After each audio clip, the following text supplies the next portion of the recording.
Why don't you come up here? Like I said, why don't we introduce ourselves? Do you want to start, Fred? You know, Fred Gallagher. Tish Gallagher. Alice Real? Gail Sight.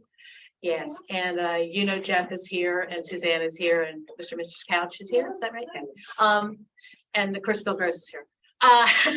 Anyway, so last month, when we were talking about doing the community outreach portion of what we have to do, it was suggested that perhaps it's truth, we don't have the expertise ourselves to do it. So we need to get some help. And so Suzanne suggested that I call you. I called you, and lovely as you are, you said, that's what I do. So I'm very excited about that. So maybe you can, what we're trying to do is get people to allow, to inform people about what their chances are of flooding, what they can do to protect themselves, whether or not they should buy flood insurance, that sort of thing, which I guess is exactly what you do, Danielle, is that right? Yeah. Okay, you want to give us an idea of what you've done in the past and how you can help us? Sure. Yeah, Do you want me to go up there? It's up to you. It's whatever you feel more comfortable with. Okay, well, I'll stand this way, and then if you can't hear me. Yeah, that's a good idea. Okay. Can you introduce yourself and give me your title, please? Yes, Danielle Swallow. I'm coastal hazard specialist at Delaware Sea Grant, SEA, with the University of Delaware. I apologize for not saying that at the beginning. I should have done that. That's okay. I did write it down. Well, not everyone's heard of the program, but I'm in a federally funded program. It's funded by NOAA, National Oceanic Atmospheric Administration. And our role, I'm basically like a community extension agent on the marine, coastal side of things. And my portfolio deals with climate and weather hazards and working with communities to help them understand those hazards and how to plan for them. There's other counterparts in my office that do different things like fisheries and aquaculture or general coastal ecosystem kinds of things. So that's my day job, is I'm kind of working as a community extension person up and down the state, helping people understand their risks. And since the number one risk in Delaware related to climate and weather is really flooding, and it comes from a number of different sources. So when I speak to communities, and I'll do it in different formats, it's usually to first walk them through understanding risk and what goes into risk and how risk can be influenced. So I'll cover things like exposure and vulnerability. And then I talk about flooding and the different sources and what causes, the different inputs of flooding and how we can be impacted at a community level. And then depending on how I've been, what topic I've been invited to present on, I might go into emergency preparedness, like different steps that households and the community at large can take to prepare for and anticipate these events, like nor'easters or, different flooding events, and how to, build resilience to them. And sometimes instead I'm asked to speak more to like, policies and efforts that the community can implement to reduce exposure and vulnerability. So that gets more into like land use ordinances, building codes, and different things like that. So I think it was in 2017, Gail and Jeff will remember this, that I was here in my prior capacity working for DNREC. And the city had applied for a grant and received a grant where we basically used AECOM and Dave Apey to carry out a vulnerability assessment of the critical facilities in the town in terms of their vulnerability to sea level rise and flooding. And then I was kind of the project coordinator for that. And so we actually formed a committee that Jeff and Gail were on, and we kind of developed criteria and like the scope of the effort, what climate scenarios we're looking at. We looked at the analysis, and then we developed criteria to prioritize the different vulnerabilities in town and come up with recommended actions. And they covered quite a variety of topics, including education and outreach, then like more like infrastructure projects, codes and things. And I think that was a really positive effort. I think we based a lot of what we do on that assessment report. Okay. Yeah, so we're very familiar with it and it's very impressive. Yeah. Right here. Okay, so you have it there. Yeah. And full of pictures. So as part of that, we held a couple workshops at the elementary school. Right. And if I remember, one of them was definitely kind of in the vein of just being an educational workshop. Where we had, I feel like it was in the library of the school. We had a PowerPoint presentation that I gave. We had a pretty good audience, like a good attendance.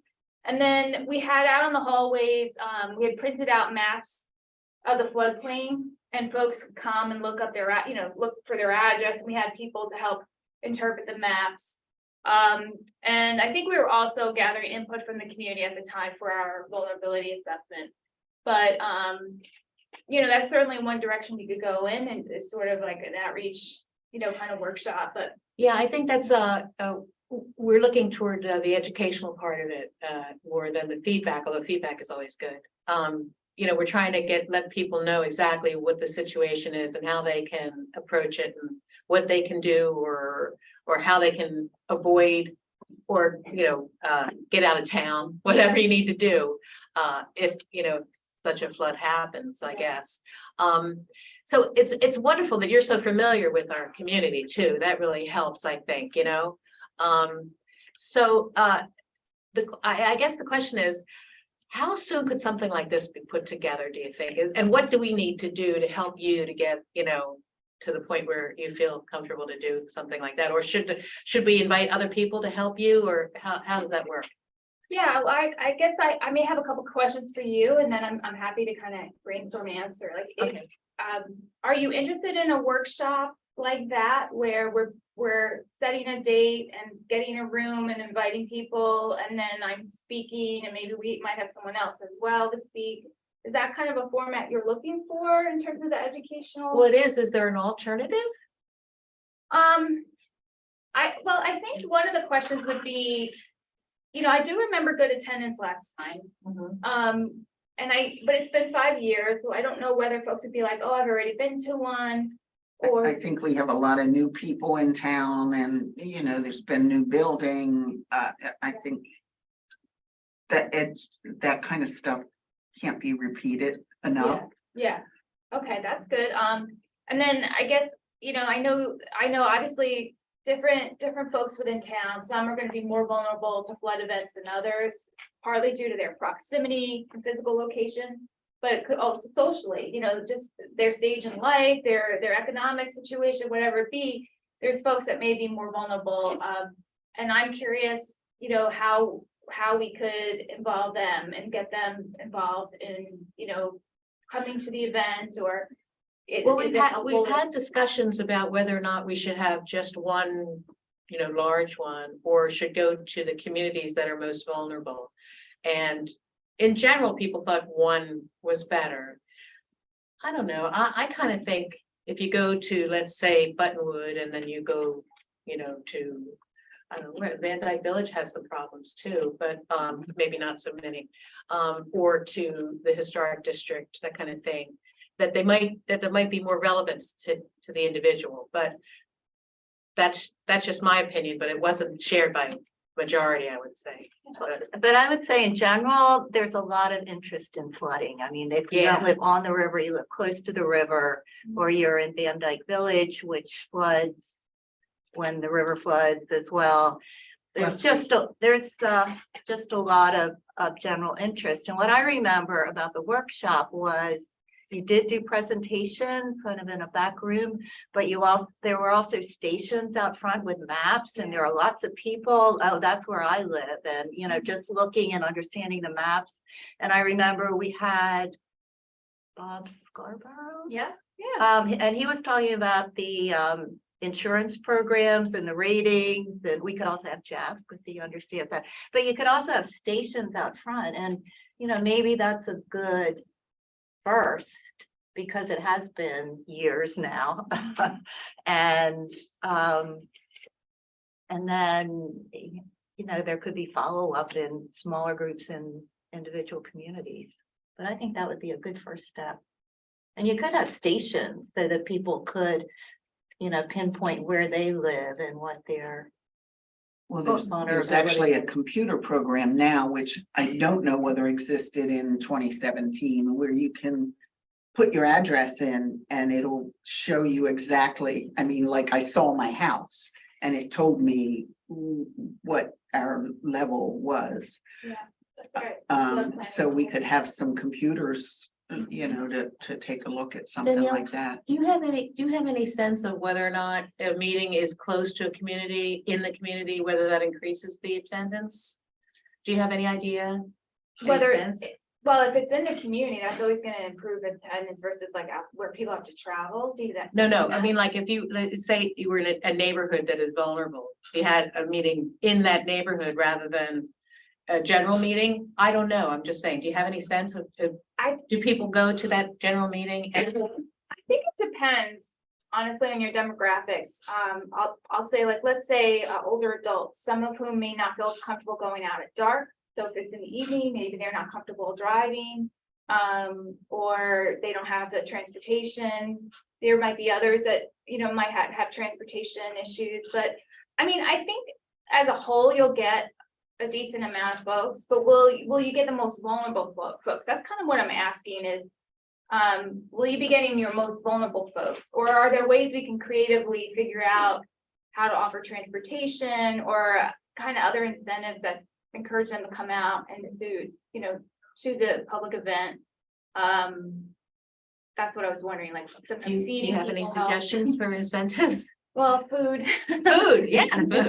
Although I I'll go for have to food. say, my organization, yeah, my organization doesn't have funds for food. We're kind of Oh, actually. we have a little money, Yeah. that we could probably put together. Food helps, Not much, but, some. the college students all the way up, like, Yeah, and everything.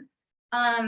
Sometimes also having trusted folks from the community come, these could be church leaders, it could be the police, Okay. EMTs, somebody who's trusted. I mean, I'm an outsider, right? I don't live in city of Newcastle. So having like a trusted member of the community, maybe from some of the neighborhoods we're interested in, particularly making sure we get turnout, that could help a lot. And then you could still do that one public workshop, but they're getting invited from that trusted individual, or that trusted individual is going to come and present too, and then that kind of helps. That's a very good idea. Yeah. As far as the workshop, I'm more than happy to work with the committee to figure out like format and time, and I would appreciate a little help as far as like securing space and, I think advertising, really Yeah, getting the we word can take out. care of all that part. Yeah. Yeah, some of the logistics. Like, Do you have a time that you think you might be able to get something like that together? You mentioned like October. Is that kind of what we're looking at, or something? oh yeah, we could before do then? it sooner than that. if Oh, you're- good. Okay, good. Because when you said October, I thought you said, hope we can get it together by then. Oh. But okay, maybe did you I? meant, I hope we can Okay. do it before that. Maybe that's what you meant. Anyway, yes. Yeah, I think we could, like, I have a couple of other,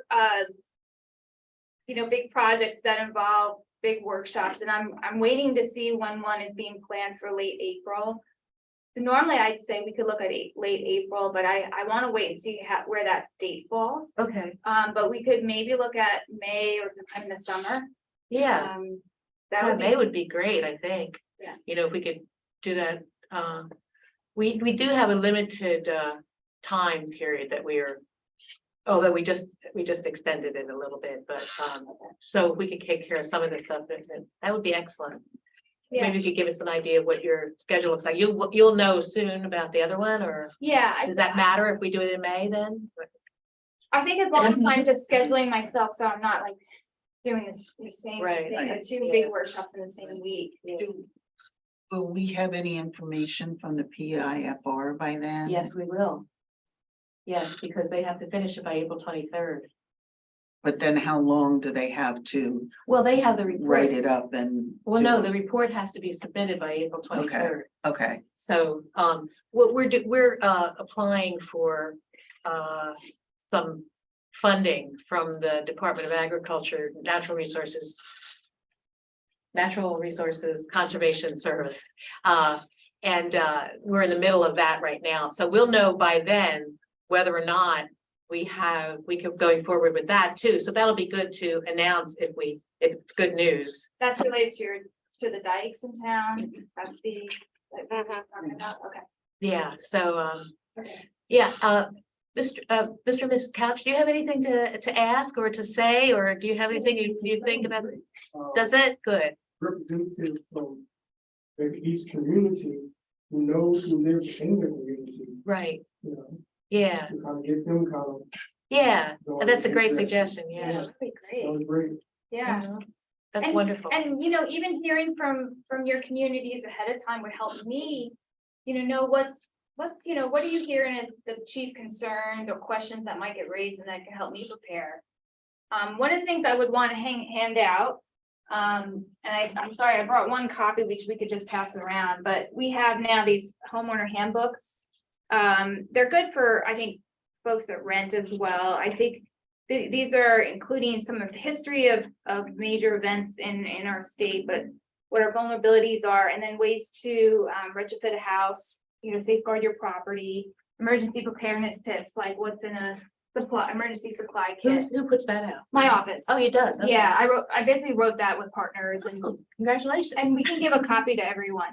Oh, excellent. Oh, that'd be excellent. Yeah, Okay. and so a lot of what I'll be covering, not every page of that, but it will be in from that book. Okay. So that has some good resources. And I could look into inviting. I think it would probably be good to have the maps or computer stations with the Delaware flood planning tool. And that gives people a chance to look up their address, see where they are in the floodplain. But then have someone there to kind of explain, well, what does that really mean? It says you're in a zone or this or that, Yeah, A well, zone. You mentioned somebody who was explaining about the flood insurance at the last. Who was that, you said? Bob Scarborough, I think is his Scarborough. name, He's Denver. no longer there. He's, He's moved. oh, has he? He's moved position, so I can talk generally about flood insurance, when you're required to have it, what it means to have it, why you would want to consider having it. I can't get into what your individual rates are gonna be and necessarily the rate structures. I don't know if that's. Well, something you would want. Jeff knows a lot about. That's still evolving. The rate structure was the same from 73 until what? Last fall. Last October. So and then all of a sudden it's a new game and they're trying to be more logical measures. More logical. With the rate structure itself. Yeah. But that'll mean some really bad things for, as they zero in on people, the more pets you have, the more your premium's gonna be up. I Wow. mean, if you're right on a riverine or on a coast, you're gonna pay for the privilege of looking at the waves and a million other factors that might affect it. And hopefully for most of our citizens, the flood insurance will go down from what the real rate should have been. It'll be a lot less because our dikes are protecting it to 8.5 feet of flooding now. And they're big, a good risk manager is gonna say, well, okay, all the floods below 8.5 feet, we're not gonna have to worry about. So we're only gonna have to pay the big ones, which will be less frequent. And so the flood insurance premium overall can be lower. So we're hoping for. Is there timing on when this new, Yeah, are they these in new process? rates are? Right now, we're crazy.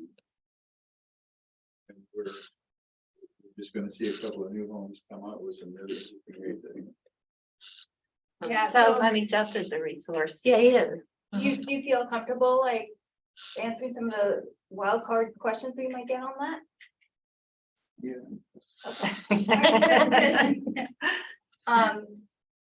Yeah, I think that would be helpful. I can certainly give an example, and explain what risk rating 2.0 is, this new methodology. Mhm. But it's like how it could affect the local homes here, particularly with their proximity to water resources and what maybe Jeff's a better person to speak to that. That'd be great. Mhm. Yeah, so I could cover, kind of understanding risk real briefly. Types of flooding that can be experienced and what typical impacts could be. and why it's important to prepare. Truthfully, that's what I really want to get across. And then I would focus mostly on the emergency preparedness end of things that homeowners could do. Right.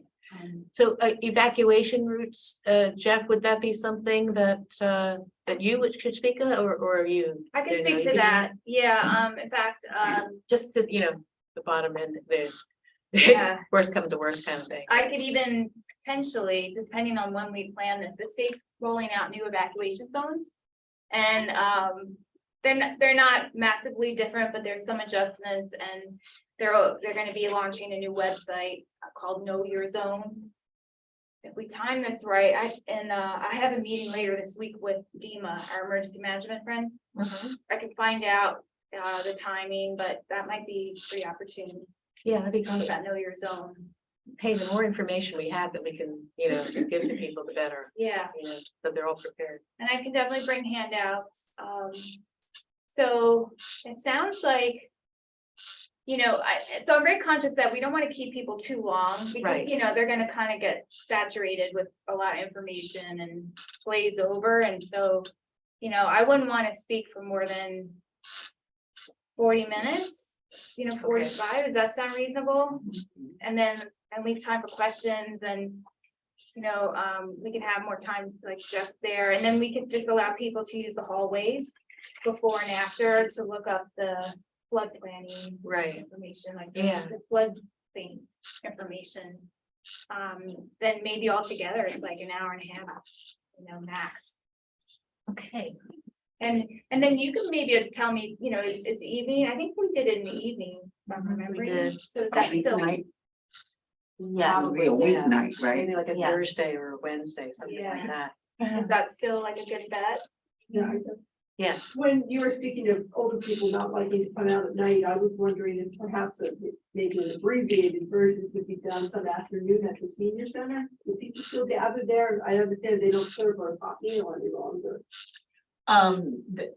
Yeah, they liked the takeouts that happened over COVID, and they just continued that, but But certainly some- if there was information ahead of time that this was happening, I think we Because could they come there could to do pick that. up the takeout. right? Absolutely. And I gather some people just stay there and eat And and chat. eat, brown bag it, but eat there, and others take So it if they home. were told ahead of time that on such and such a day, this program's gonna be available, Right, perhaps more people would plan to stay Right. when they come to pick up their meal. yeah, and I think it could be extended to the entire community as well, but Right, Yeah. but geared to people who don't like to go out at night. Night, That's what yeah. I was thinking. although by May, I It mean, stays we're later, talking stays at light. least the middle of May, I would think, to Right, give you yeah. that wiggle room.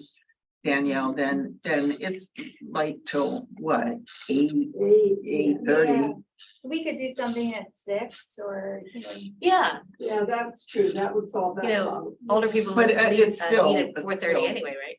It wouldn't be a bad idea, I don't think, No, I think it'd be a great idea. yeah. if we could do it. But that's in addition to the large meeting, is that what you're saying? Okay, So that's what I intend, because people who work during the day can come to Yeah. that. right. So- But, Okay. Danielle doesn't have unlimited time. I No, don't know of if course she can, not. And perhaps we could, after hearing her major one, perhaps we could manage. the yeah, that's what I smaller was one thinking. Maybe on we our could, own.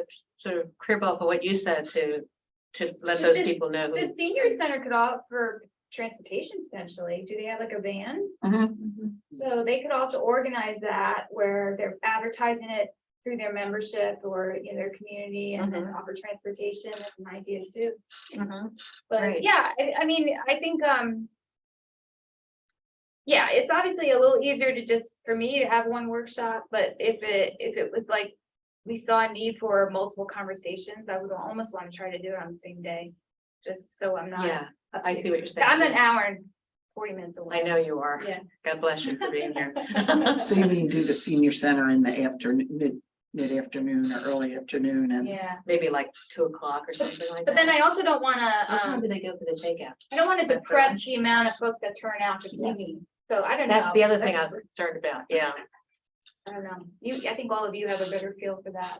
Well, we'll, maybe the Well, senior center could be a follow-up once we do this. And Yeah. maybe we could do it, I as think- Suzanne said, if we Yeah, have that's enough what information, Tish kind of said. abbreviate it. Yeah. and- I think I so.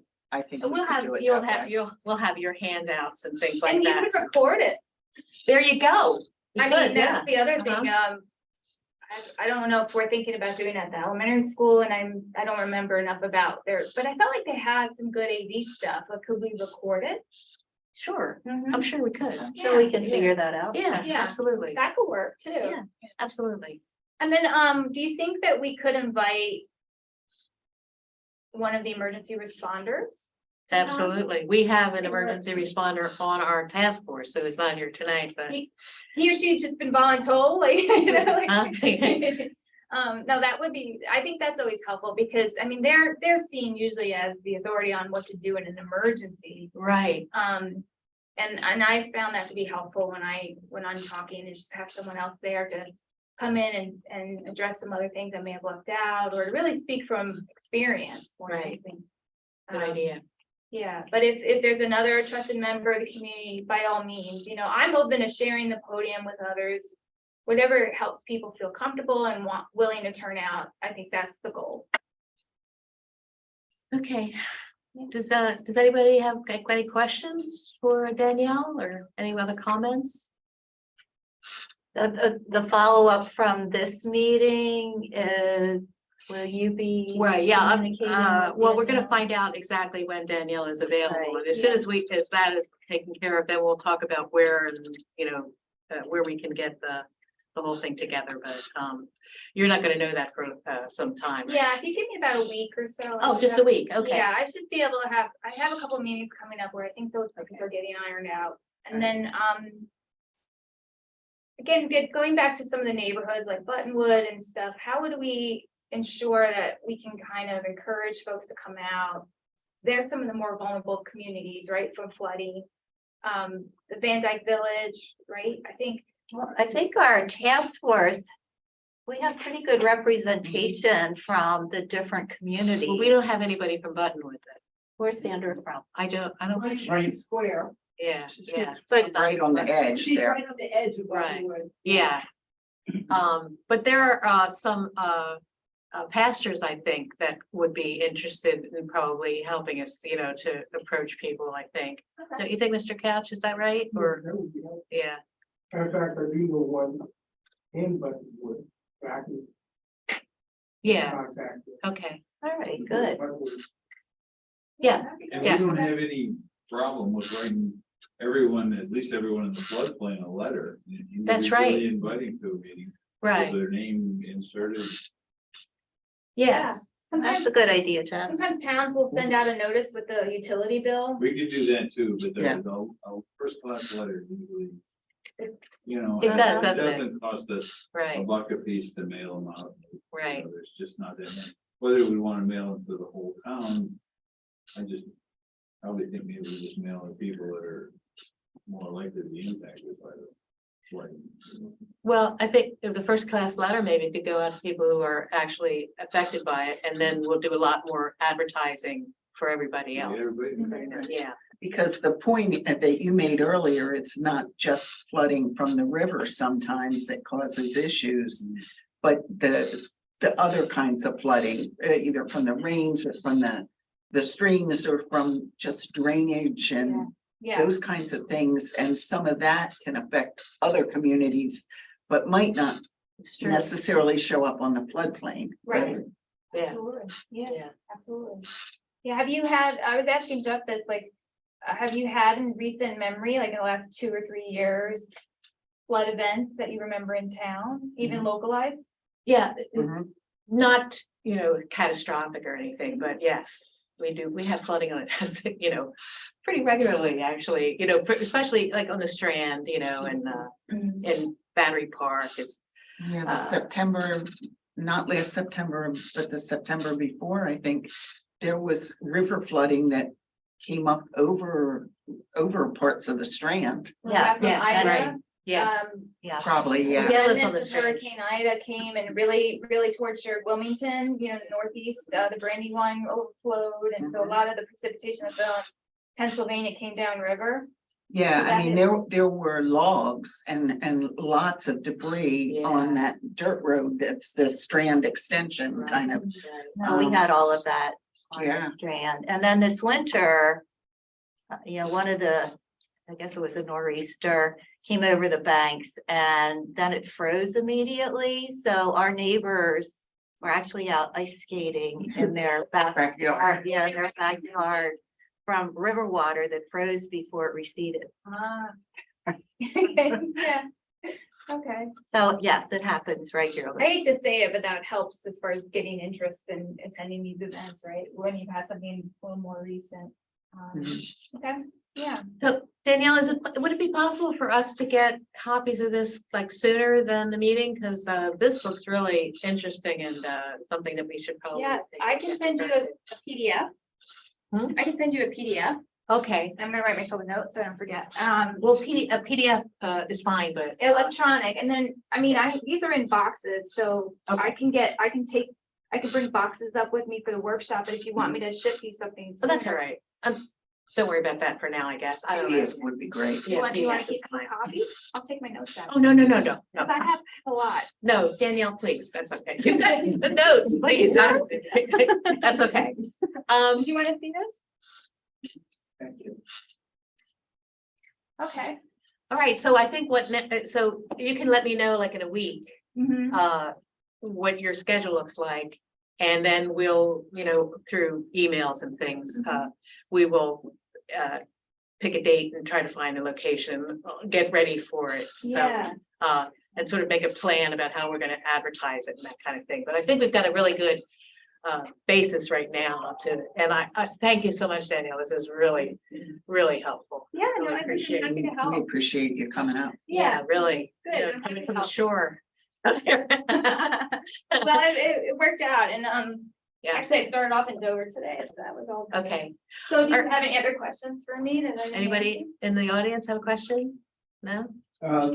Yeah, have you, had an opportunity to look at the Route 9 corridor as far as, from Dobbinsville down River Bend and where the, floodgate and down that way? Because I can honestly tell you, we don't have any real evacuation routes. We don't. People might say, well, I see a sign that says evacuation route, but in reality, It floods. it was, and tractor trailers cannot even navigate through it. So with the overbuilding, the council and planning commission, everybody keep okaying for more projects. It puts people's lives at even more of a risk because it could handle what's here, but with the roughly 700-800, maybe 1,000 more households that are on the boards for the next couple of years, unless those evacuation routes are evaluated and the state itself gets cracking on it, we're going to lose lives. So the question, do you have any questions for Danielle? Yes, What do I know about that issue? any plans, because Denrick seems to be in a cloud about it, so maybe Yeah. you, I know DelDOT, isn't DelDOT studying the Route 9 corridor there? they have a 10-year window. Yeah, I think That's- we're on the calendar for 2030. We got moved back from 2035 to 2032 or something like that. Okay. So we're talking Yeah. about 10 years. DelDOT, DelDOT's kind of, Fingers crossed. they're responsible for, evacuation routes and maintaining evacuation routes in the state. They've done a whole survey of the state to identify all the vulnerable roadways. They have over $1 billion worth of road improvement projects to elevate roads and get them, to minimize flood risk. But I think that I keep hearing about the Route 9 corridor. I know this is on their agenda. Timeframes are sometimes what they are. I think that potentially this community, if you know that DelDOT's working on something, but it's a ways off, you're gonna have to develop adaptations in the meantime, which means that if you know a storm is potentially coming, you think about who the most vulnerable folks are and you encourage them to leave ahead of time. Yeah, a lot of it's gonna be timing. at It's a this point, timing thing. yeah. We have other communities that I work with on the Delaware Bay, like Slaughter Beach, only 2 roads in and out. And they flood too.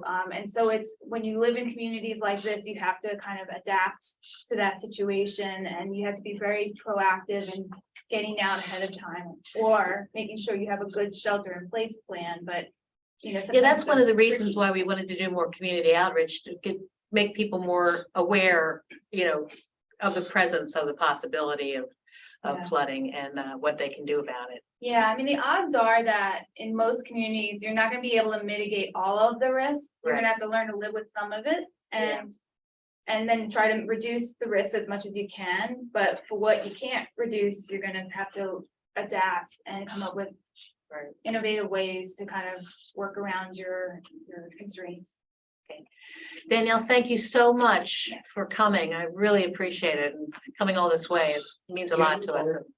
We're gonna be talking very soon about that. And I told Danielle that she doesn't have to stay for the rest of the meeting because she has an hour and 45 minutes to get home. So thank you again, Danielle. You just we'll be working together in the future. Yeah, I'm so I'll really be in touch. Looking forward to that. I'll Yeah, be in great. touch then. Okay, thank you very much. Uh-huh. Okay, so the next thing that is on the agenda is talking about the PIFR. By the way, they call it PIFR now, the PIFR. Oh, the minutes, I'm sorry. I apologize. Thank you. We forgot about the I was minutes. just raising my Yeah, hand. right. Okay. Has everybody had a chance to I read the did. minute?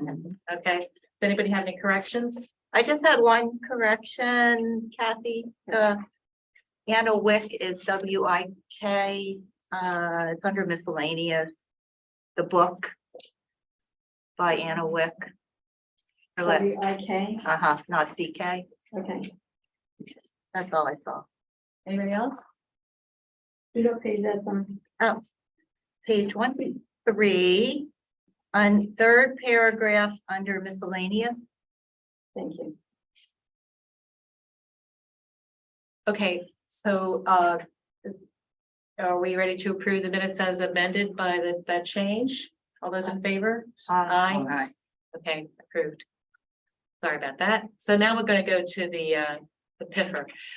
Since our last meeting, at the last meeting that hadn't actually happened, that the contract for the PIFR had been awarded, and it was awarded to RJH Associates, I think they're called, in Texas. And they have the requirement that they submit the report, the PIFR, as they call it, by April 23rd. And what they did first was we had a phone call on February 3rd. Now, the people who were from Newcastle on the call were myself, Bill Barthel, and actually Brian Bolander as the acting city engineer, since David Athey obviously was gone. So I'm sorry, what date was that? February 3rd. Thank you. Okay, and it was just a sort of a get to know you kind of call. They asked Bob, who is Bob Hazel, who I believe is the main guy because it's RJH, and he's the guy. He asked for the situation, and so I explained it as much as I could because Brian was just being introduced to it, and Bill Barthel has, a wider range of. I wish Jeff had been there, but we do what we could. But the great thing is, so much research has been done already. All the reports and everything. So Brian sent those off to Bob, and also Kevin Donnelly. Remember those environmental reports that the Conservation District had done. They were also sent off to Bob.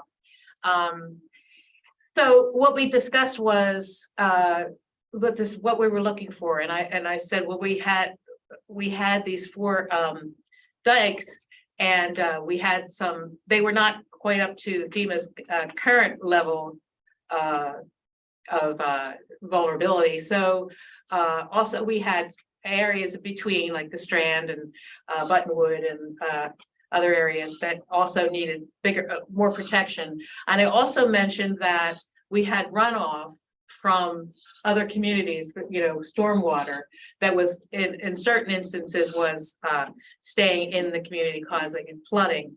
And hey, Pop's first response to the last part was, well, you have to get a pumping system, and that would be hundreds of millions of dollars. And it was like hundreds of millions, and so I think Brian asked him later, are you serious about the hundreds of millions? He says, well, tens of millions. Money to have a pumping system would pump the excess water from the storm drain, from the storm drainage. Anyway, And where does it pump it to? well, that's the other question. Yeah, so but I think it was Ann who suggested that the marshes around could be made larger to be more to retain more of the water instead of having so much having to be pumped out. But these are all questions that are going to be part of their research. He also, Ann also said, we had, is there any conflict with the Corps of Engineers? And he didn't seem to think there would be, but they would have to coordinate with the Corps of Engineers on the dikes. And also that she asked about the 20% requirement. And You mean the farmland thing? the farmland and rural. And he acted as much as she did about finessing it. I was encouraged because he said, well, some states use the whole watershed in order to calculate it. And she also said, well, there's marshland and there's a working farm, and they seem to be talking their way into saying, yes, it can be done. But again, that's not the conclusion. We don't know. Anyway, so they're going to, the next call will be a follow-up. She said a couple of weeks, but it's obviously been a couple of weeks. They have a lot of stuff to go over. So, they have, as he said, it's like, 5 miles above, kind of looking at what's been done, what the situation is, and coming up with possible scenarios that the Department of the NRCS could take on.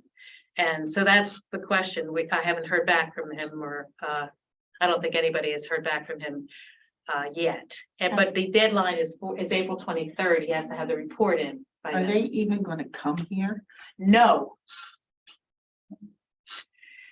This is when you're talking about 5 miles ahead, 5 miles above, you could also be talking about 700 miles away, because they don't come here. They look at the situation, and it's a real, not detailed, it's real overview. 10,000 feet. Yeah, Mhm. and so the good thing is Jeff and AECOM and David Athey and the district, conservation district have all done so much already that we can be less concerned about the fact that they don't come, They also, there's another group that they subcontract with to look at the environmental situation. So it was good that we had all that stuff as well, all those reports that the conservation district had already taken care of. So, I'm modestly optimistic. And Bill Barthel called me afterwards and he said, how do you think it went? I said, I think it went pretty well. And he said, I did too. So, but we don't know. But there's a chance. I'm not saying a good chance, but it's a chance that it'll happen.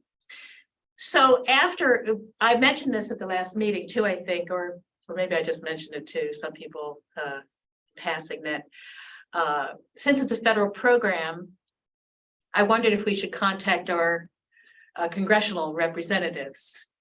And so I asked the mayor, because he used to be a lobby person, anyway, a lobbyist.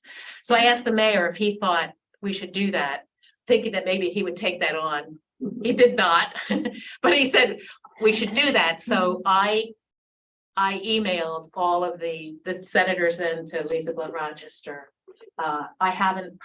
I also called the Environmental and Public Works Committee that Senator Carper is the head of, just to mention it. And they said, well, we're going to have to take a look at that.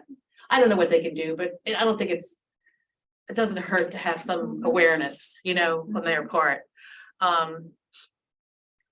They also had while I was doing that, I noticed that they had a new law passed, WRDA, which deals with drainage, storm drainage issues.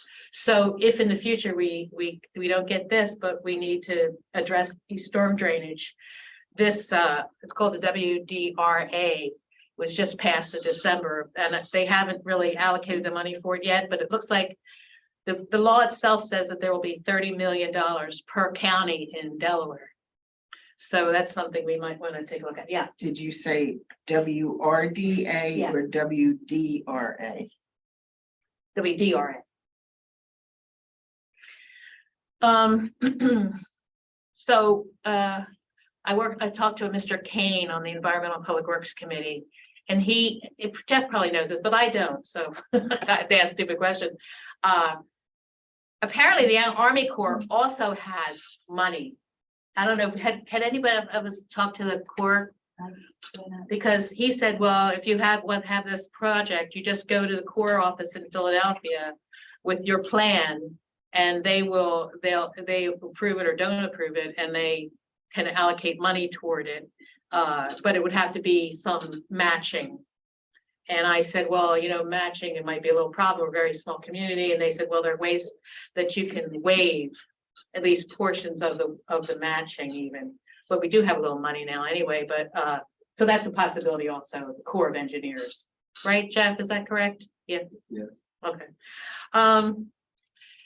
Okay. We also talked about the extension of the task force. That was unanimously approved at the last council meeting. So thank you, council, for that. For how long? Until October. By that time, I think we will have a real good idea of whether, well, we'll know for sure whether we're getting the NRCS money, but also we'll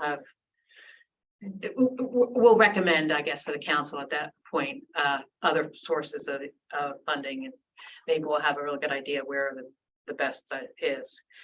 Anyway, I think that's what oh, yes, this is something. I've been complaining about the website, how we don't have anything on our website and everything. Turns out the problem was the link didn't work. So we actually do have a website that talks about flooding and stormwater and all that, but you couldn't get to it because the link was bad. So it looks very much like the Delaware City one. It's lots of writing and so what I did was I called the Biden School of Administration because I'd heard that they can give all kinds of help. And they sent me to another organization which has not responded yet. They said that this is another organization can help you with the website. And I talked to Kim about it too, and she apparently uploads the things to the website. But it's a state-run website, I guess. You have to let the state know you're gonna make a change or something along those lines. Anyway, yeah, okay, so how about The update on the articles? oh, yes, the update. So did you send them to the weekly, right? I sent the one I wrote to the weekly. I don't remember honestly whether I heard back from them. So I will follow up with Yeah, that, because but I haven't seen it. it hasn't been in, Yeah. but that didn't surprise me because I know, they fit them in when they can, but. Yeah, okay. Okay, additional comments by task force members. I think Gail, you have something to talk about? I do. I talked to Alice about trying to get some information about where the elevation study stands. And so I started with Bill Barthel, and he as well, he was also wondering, where things stood, because apparently David Athey had really been in charge of that and had most of the information. Yeah. So Bill and I talked about reaching out to Chris Rogers, who also reports to Brian as David did, and he's our city planner and work closely with David on a lot of things. So I've been in touch with Chris and the update is that AECom's been actively working on trying to understand where the first floor elevation study is and gathering the data. And apparently the data looks at both 2050 and 2100 scenarios for flooding. And they're also working with some AECom's floodplain managers in their Germantown office. So they've been trying to pull together all this data. And they have a raw spreadsheet with the detailed information regarding the structures that were evaluated, like basements and crawl spaces for all the properties. And Chris said their Germantown office is aware of the previous studies and had done some HAZUS modeling in June of 2022. And so AECom's trying to fully understand where we are with all of this data. And from what I understand about HAZUS modeling, and Jeff, maybe you can help me, but it's a FEMA model where you put in all this data, and these elevations were like the last piece that we needed. And then it identifies areas with high risk for natural hazards like flooding. So it'll actually come out with some scores about where we stand. So AECom's on top of this. And I also asked about funding because to do this work, they got a grant from DEMA. Right. And it's still active. And so Chris and other people from AECom checked on the grant and it's still good. There's still money and it's still good till the end of September. And that DEMA is aware of Dave's passing and understands that we may even have to extend it beyond that. But apparently there's still funding to analyze all this data, run it through the models. And then, you know, I think we should have everything we need to get other kinds of funding once we get the results of these models. That's the way I understand it, to go after other grant funding if the PIFR doesn't come out in favorably for us. Did your house, did they come to your house? They did not knock on the door. Now, that does not mean that they, Right, did I it mean, I never measure saw elevation. anybody down there and nobody has had, I mean, we don't have a basement, but some of our neighbors, I think, do, and nobody that I know of has, all right, I'll have to, you know, and we're So in an A9 area. Right. Yeah, right, as I am, but my understanding is there were two consulting companies hired. One they could do from the outside, right. the elevations. The second one was actually supposed to knock on doors and go into your basement, and that did not happen. So I don't know if the spreadsheet data is just the outside elevation, not really sure. I think some people, when we were talking about it, said that people had come to their house, but I heard just stories about people didn't want to let them in the house because they there thought they would was that affect their too, assessment or something. right? That's the only Yeah, thing that I yeah, saw. it- that I which heard. had nothing to do with Right. it, but people, Right. yeah. So I don't know exactly what's in these spreadsheets, but they do have data. And so I think and we do have time and we do have money. So if there's things missing, you know, hopefully we can get all that done and run these models and find out where we stand. You have, Chris, you wouldn't have any idea if they're gonna Oh, and hire then- somebody to replace. So David? Chris Rogers seems very familiar with what's going on. He would have come tonight, but he had a conflict and he would be willing to come to next week, much is March, to a March meeting, but he can't come on the 21st. He could come on the 28th, which would be the 4th Tuesday, not Yeah, the the third. problem with that is Sandra can't make it and Tim probably can't make it either, because he knew right away that this was a day that he was So it has to be the third. possibly gonna be on call. Well, anyway, even if he can't come, by that time, they should have more understanding of of the data. Okay. Anybody and else have to any, provide it. anything to report on or add? No.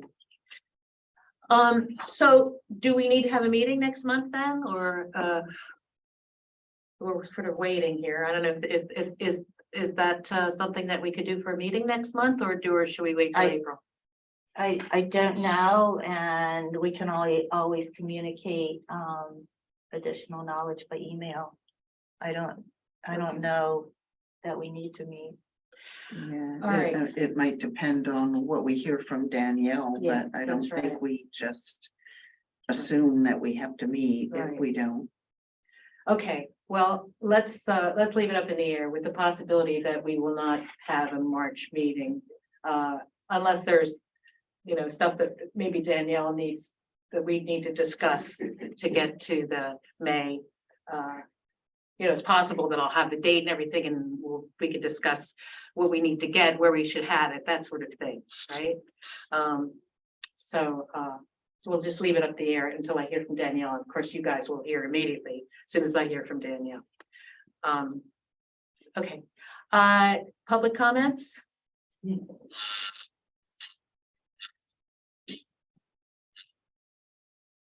Please state your name and address. Yes, Philip Gross, 1301 13th Street. Just a few comments. One, I guess after being involved for over a year with the Flat Sit River Edge, I would certainly keep them in the loop with whatever conversations go on with this commission or committee, because Who, Phil? the Nick Ferrera and Sean Tucker that are doing the project on Lincoln Drive. Okay, Because again, there's 500 units going in there. And that's right on the river edge. okay, So like I've always said, it's not just where the berms need to go or dikes. It's from city edge down to city edge that needs to be factored in and addressed. And I think since deciding to run for council, I've been even more involved with the Route 9 Coalition, which Sandra's a part of, and the NAACP. So when you guys schedule that public community meeting,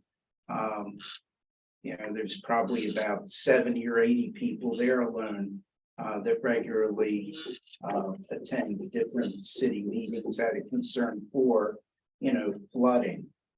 okay, So once you schedule that, I'll put it out on our newsletter and their newsletter.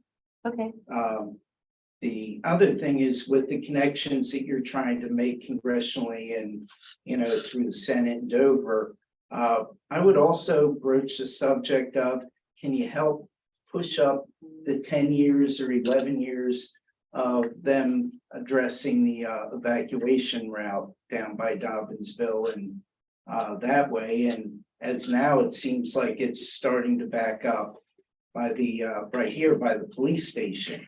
Because I have a little two-seater car, and at least 2 times there was flooding that I had to go all the way around to Moore Avenue, all the way around because I couldn't navigate to get onto Moore Avenue from down there. So, Right there where Ferry Cutoff comes around. well, no, there's that. Right here, I'm talking about.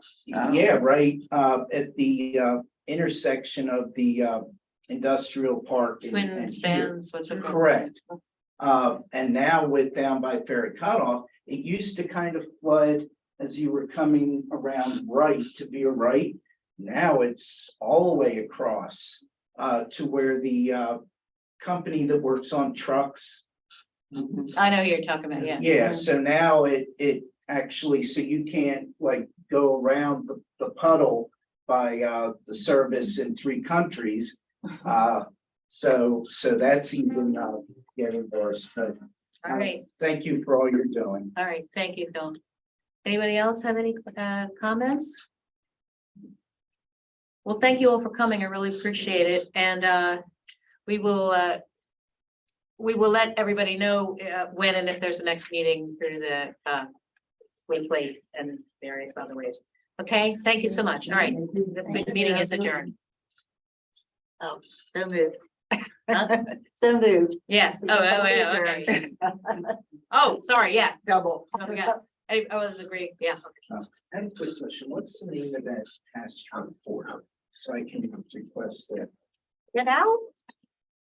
You're back. No, I'm just gonna. Okay. leave it. Do you have,